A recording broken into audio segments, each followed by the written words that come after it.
GNN में खुशामदीद। मैं हूं तैयब सलही नज़ीर। इस वक्त मैं मौजूद हूँ ख्वाजा तरीफ गुलशन और तीफी भट्ट की रिहाइशगाह के बाहर।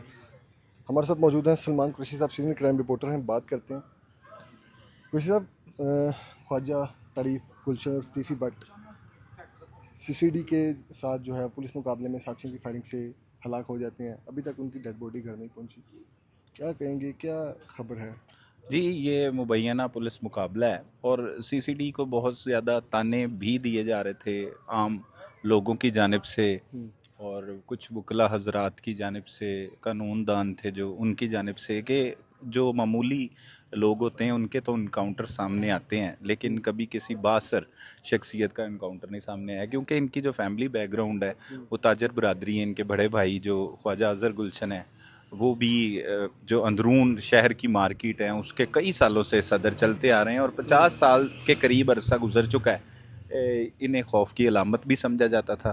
बेशक अमीर बलाज टीपू के ख़ानदान के साथ जो दुश्मनी शुरू हुई बिल्ला ट्रकों वाला के बाद से लेके जो आज तक चली आ रही थी, और अमीर बलाज फिर बिलाखिर 2024 18 फरवरी को जो कत्ल हुआ और उस वाक़े का मुकदमा दर्ज हुआ, लेकिन उससे पहले अरशद अमीन चौधरी के कत्ल में भी इन्हीं का नाम आता था। ना सिर्फ तीफी भट्ट बल्कि इनके कज़न जो ख्वाजा अकील उर्फ गोगी भट्ट हैं उनका नाम भी आता था।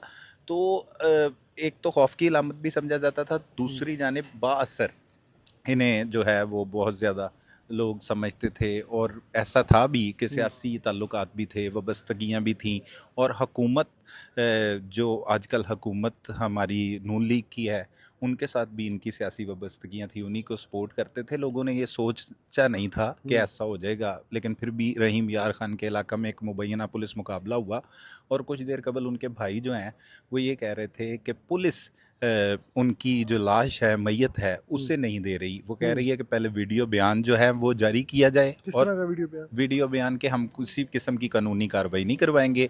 जो हो गया ये ठीक हो गया, मुबैना मुकाबला हुआ, मतलब कि कल को किसी किस्म का कोई एफआईआर दर्ज ना हो जाए, इनके ठीक है, कत्ल का कोई मुकदमा ना बन जाए। ठीक है। अगर इस वक्त तो हुकूमत है नून लीग की, हुकूमतें तब्दील भी होती हैं, बाद अज़ां भी मुकदमा दर्ज हो जाते हैं, पटिशनें कर दी जाती हैं, अदालत से जारी करवा लिया जाते हैं, लेकिन तब तक तो अजहर गुलशन जो हैं वो बाज़िद थे कि वो कानूनी कार्रवाई करवाएंगे, ठीक और है, वो मैयत देने से इनकारी हैं मुबैना तौर पर। पुलिस हुकाम ठीक वो है। कहते हैं किसी का नाम नहीं लेते, और साथ उनके बच्चे भी बैरून ममालिक में थे, एक बेटी और बेटा, वो भी आ रहे हैं पाकिस्तान। अभी तक तदफीन का भी नहीं हो सका, और सुबह 5 बजे के करीब ये मुबैना पुलिस मुकाबला जो रहीम यार खान का आखिरी थाना है, और सिंध से अगर दाखिल हों तो पहला पहला था। थाना है पंजाब का जी, ये जहां भी पर कहा यह जा रहा है मुबैना कि इस मुकाबला पुलिस हुआ। मुकाबले के पीछे कहीं ना कहीं अमीर मौसम का हाथ है। देखें, मुखालफिन पर नाम तो आते हैं, और क्योंकि उनकी दुश्मनी चली आ रही है, लेकिन ये तो पुलिस की ज़ेर हिरासत थे और पुलिस के साथ मुबैना मुकाबला हुआ है, तो ये तो नहीं कहा जा सकता कि इसकी एफआईआर उन पर नहीं दर्ज हो सकती। अगर कोई कत्ल का वाक़या होता तो फिर हो सकती थी। बल्कि ये भी इल्ज़ाम आयद किया जा रहा था कि जो उनके कज़न हैं गोगी भट्ट, उन वो भी साथियों में शामिल अच्छा, थे जो गोगी भट्ट का छुड़वाने के जिक्र आया लिए तो आए। मैं ये जानना चाहूँगा कि आपका एनालिसिस क्या कहता है कि ये भी खबरें सुनने में आ रही हैं सोशल मीडिया पर कि गोगी भट्ट का भी जो है वो इनकाउंटर होने जा रहा है, या उनकी भी कोई इस तरह की खबर आने वाली है? देखें, ऐसी अफवाहें तो बहुत ज़्यादा गर्दिश करती हुई दिखाई दे रही हैं, और पुलिस ने रेड भी किया है कनाल हाँ। व्यू सोसाइटी में, उनकी रिहाइशगाह है वहाँ पर, लेकिन उससे पहले ही वो फरार हो चुके थे। मौके की नज़ाकत को समझते हैं दुश्मनदार हैं, और उनका चंद रोज़ कबल हमने इंटरव्यू भी किया था। वो इनकारी थे कि उनकी इनके साथ कोई दुश्मनी नहीं थी, बदोबदी ये दुश्मनी जो है वो एक चौधराहट की चलती चलती वो इतनी ज़िंदगियाँ निकल गई, सही। उसमें एक नहीं, दो नहीं, तीन नहीं, बल्कि दर्जनों अफराद मौत की वादियों में जा चुके हैं। तो इसमें हुकूमत वक्त को मेरे ख्याल से जो किरदार अदा करना चाहिए कि इन ख़ानदानों के दरमियान जो दरीना चली आ रही 30 साल से दुश्मनी है उसको ख़त्म करवाना चाहिए।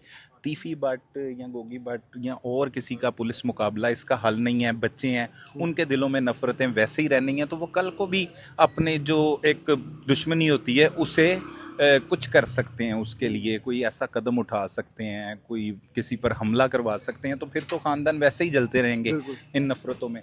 तो अलबत्ता अवाम बहुत सराहती हुई दिखाई भी दे रही है इस सारे वाक़े को, क्या लेकिन समझते जिन हैं, पर अमीर बलाश को इंसाफ मिल गया है इससे? देखें, अब उसके कत्ल में नामजद और मरकज़ी किरदार तो तिफ़ी भट्ट ही थे, लेकिन मुबैना पुलिस मुकाबला एक जिस तरह से ये किया गया है, अब उनके ख़ानदान वाले या उनके घर वाले तो यही कहते हैं, और लोग भी जस्टिस फॉर अमीर बलाच के जो नारे लगाते हुए दिखाई देते थे। और ये लोगों ने हाइप, इस ये केस ऐसा था कि जिसने कई माह तक टीवी स्क्रीन्स पर और डिजिटल मीडिया पर हर जगह पर राज किया है, बिल्कुल। और हर किसी ने एक ही लफ्ज़ जो लोगों के मुंह से निकलता था कि जस्टिस फॉर अमीर बलाज। लेकिन अगर बात की जाए हक और सच की, तो जावेद भट्ट भी इसी तरह शूटरों की फायरिंग से कत्ल हुए, जो तीफी भट्ट के बहनोई थे।